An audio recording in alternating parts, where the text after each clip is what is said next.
बांगला से यार एगो बटैनी सुनर वो निकल गई छुछुनर ताकेले हंसेले दिलवे में धंसेले लेकिन तो हऊ रोजा रोजा ताकेले जंगला से रे अब किछु मन देवेल मंगला से देख रहे हैं अच्छा दादा आ गई ताली बजाओ एक बार ठोकलो हां जो चाहत न तो होइयो उहे प्यास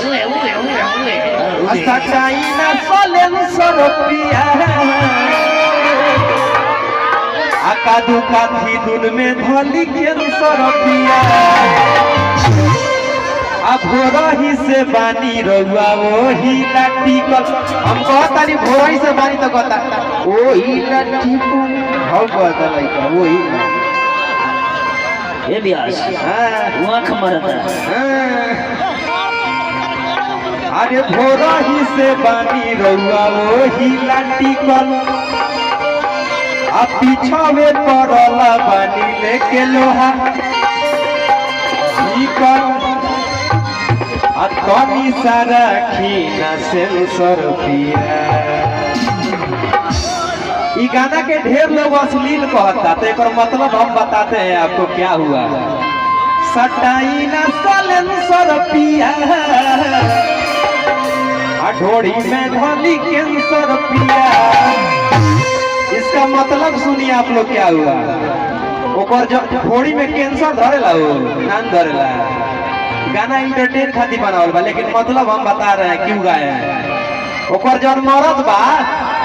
साझे से लोहा लेके पड़ल बा ओकरा मारे खातिर अरे भोरो ही से पानी रहुआ वही लट्टी कर माने मारे खातिर लोहा ले ले बा गौरव अब पीछे पड़ल बानी लेके लोहा धीकल माने धीकल लोहा लेके इनका के मारे खातिर भिड़ल बा आ तनी सा रखी ना सेंसर पिया माने तनको तो सेंस लगाव